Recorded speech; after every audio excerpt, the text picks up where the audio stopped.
sisaqhubeka nayo iFacebook dating nezinto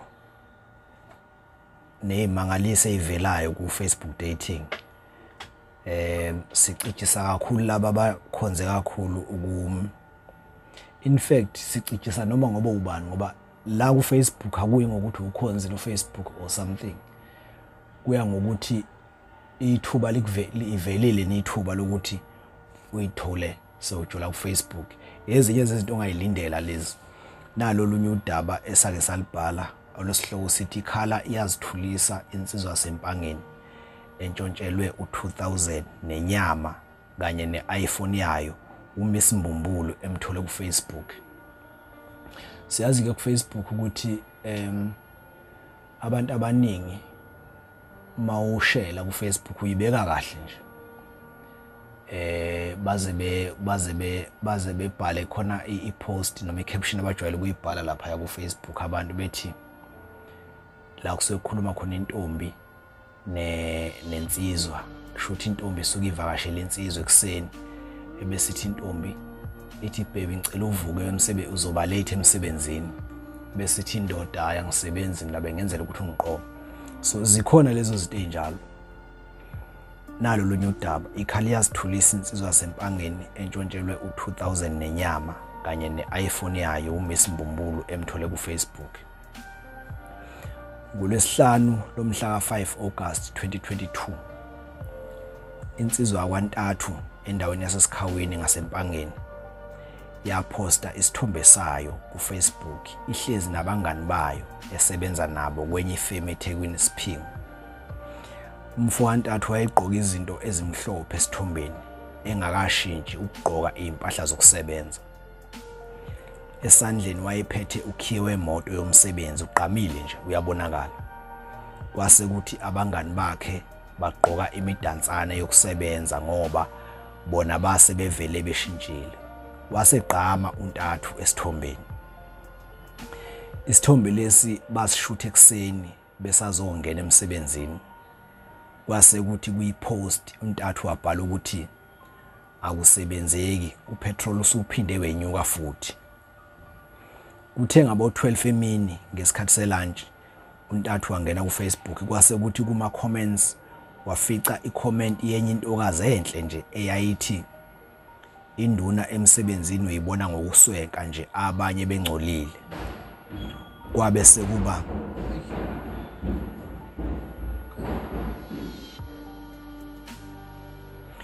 kuthe ngabo 12 emini ngesikhathi selunch untathu wangena kuFacebook kwase kuthi kuma comments wafica icomment yenye intokazi enhle nje eyayithi induna emsebenzini uyibona ngokuswenka nje abanye bengcolile.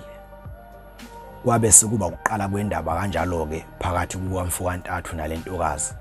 Kwaze kwaba lentokazi imbuza ukuthi zingaki nje izintombi zakho. Untathu wabe eseqoma ukuyophendula kulentokazi ku-inbox.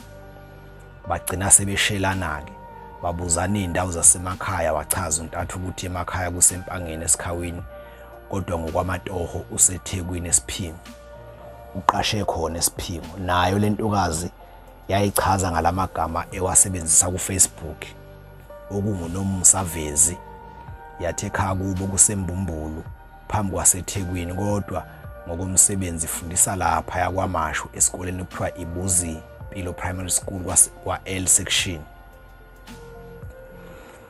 Umfo wantathu uqhubekile nokuxoxa nalo Miss waseBuzi Mpilo Primary ngokusho kwakhe lo Miss uthi ufundise eBuzi Mpilo kodwa esemxina ngokuthi evume lo Miss ukuthi bethandana. Uthi ke lo Miss yazi njalo mina bhuti njengoba ungibone ngikhomenta kule yapic yakho bengikufanisa nomunye ubhuti esasifunda naye eUKZN ngo2015 hayi ukuthi ingoba kukhona into etheni ngawe. Ayi angapheli imandla umfo wantathu aqhubeke nokushela.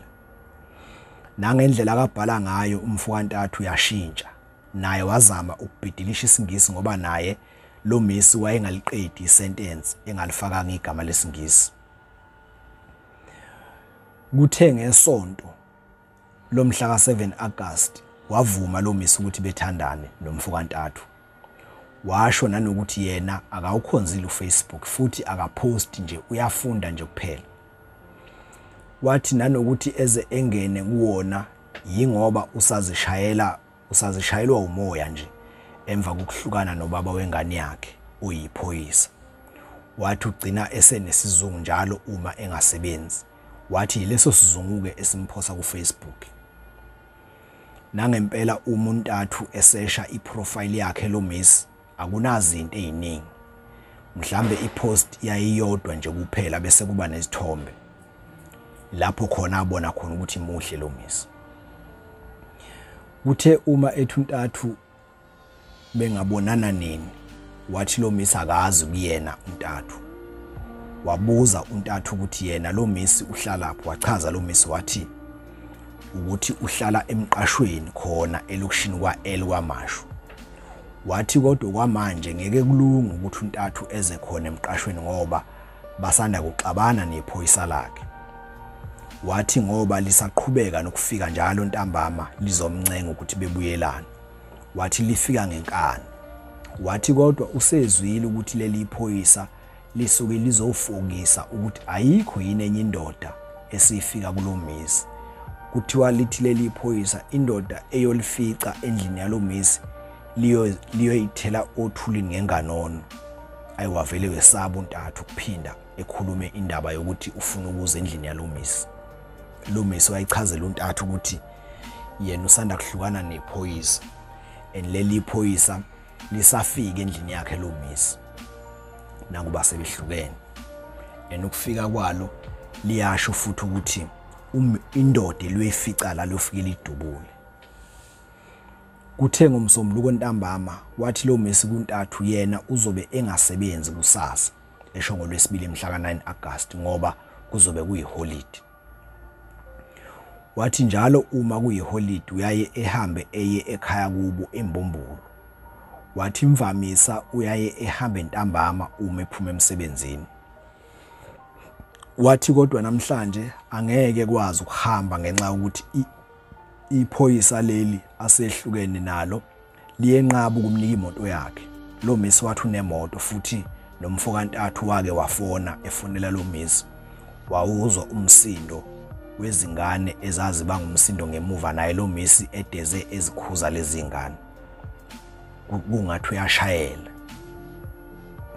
Kanti nontathu uzobe engasebenzi ngeholiday. Base behlela ukuthi bebonane edolobheni eThekwini ngaphambi kokuthi lo Miss edlulele kubo eMbombulu. Nangempela babonana, bahamba bayobhuka lapha emva kwase Christian Center. Bangena ngabo 11 baze baphuma ntambama ngo4. Kodwa iphunga lalo Miss uma elichaza untathu umfokantathu uthi akulona iphunga lika Miss. Nakuba engalazi iphunga lika Miss ukuthi linuka kanjani, kodwa leliyana uthi akulona neze iphunga lika Miss. Emva kwalapho baphelezelana sebebheke emateksini. Wabuza lo Miss ukuthi lokhiye wemoto ophethwe untathu osesithombeni ngowani. Wathi untathu ukhiye wemoto yomsebenzi. Kuthe ngoLwesihlanu untathu wamfonela lo Miss wathi ucela bebonane etown eBria ntambama late uma sebephuma emsebenzini. Wavuma lo Miss kalula nje. Kwathi umuntathu ezwa lo Miss ukuthi uyavuma, wagcina esetatazela la emsebenzini esefuna nokuzama indlela yokuthi asheshe eqe. Nangempela weqa babonana eThekwini etown ntambama nalo Miss. Untathu wamncenga lo Miss ukuthi behambe beye endlini yakhe untathu esiphingi. Waqale wazenqabisa lo Miss kodwa wagcina evumile. Bahamba baye endlini kaNtathu esiphingi. Ngesikhathi nje sebesendlini ngabo past 6 ntambama wafona umlungu kaNtathu. Wabuza ukhiye wemoto le eshayelwa nguNtathu emsebenzini. Ayikwatholakala ukuthi ukhiye uNtathu uhambe nawo ngephutha ngesikhathi esetatazelela ukweqa emsebenzini. Ukhiye ubuye ephaketheni lebhlukwe lela kade ligqoke emsebenzini. Ayikwaphoqa ke manje ukuthi uNtathu ebambe itekisi ephuthumise ukhiye emsebenzini ngoba abasebenzi bantambama basebenzisa yona le moto. Untathu wahamba ngo6:30 endlini waze wabuya ngo7:30 ntambama. Wahamba ngo6:30 ntambama waze wabuya ngo7:30 ntambama. Kusho ukuthi kwaba yi-hour elilodwa ehambile. Uma ethi uyafika endlini ufica itshelome inhlama uMiss akekho. Uma ethi uyabheka ifoni yakhe i-iPhone abeyishiye phezulu kombhede uNtathu ngesikhathi esaphuthumise ukhiye ayikho. Khona lapho ebona umbhede uthe ukuhlikizeka kancane nomqamelo usukile endaweni yawo. Mayethi uyabhudula ngaphansi komcamelo imali ewu2000 abeyibeke khona ayikho. Mayethi uyabheka ezinye izinto endlini uNtathu azisaphelele. Mayethi uvula ifridge inyama ayikho. Nama yogurt abewathengile no chocolate akukho. Wazama ukuboleka ifoni kamakhelwane wafonela inamba yakhe yaringa kodwa yangabanjwa. Wabuya wazobhudula endlini uNtathu lutho. uNtathu waqale wazitshela ukuthi cishe kukhona abantu abangene kulendlu baqhekeza bathatha intombi yakhe. Kodwa kuthe uma sekuvela umakhelwane wathi uyibonile intombazane akangayazi ebiyiphethe kabi nje iphuma endlini yakhe uNtathu ihamba. Kwavele kwamcacela uNtathu ukuthi akunayigebengu la engenela. Emva kwalapho wagibela amatekisi waya kwaMashu khona ebusuku. Wafike wabhayiza ehamba ebuza isikole ibuza impilo primary. Kwathiwa asikho isikole esinjalo lapha. Kwathi uma ebuza uNomusa wakwavezi kwathiwa akaziwa lo muntu. Wayemaphoyiseni akwaMashu athi amaphoyisa akahambe yoluvula esiphingu icala. Kuze kube manje akaze ephinde eyibone uNtathu lentombazane enguNomusa vezi. Iyaphela le ndaba. Ngezinye zezinto ke lezi ezomphumela noma ezimvuzo wokudata umuntu kuFacebook. Abalikhuluma iqiniso abantu bokuFacebook. Thank you.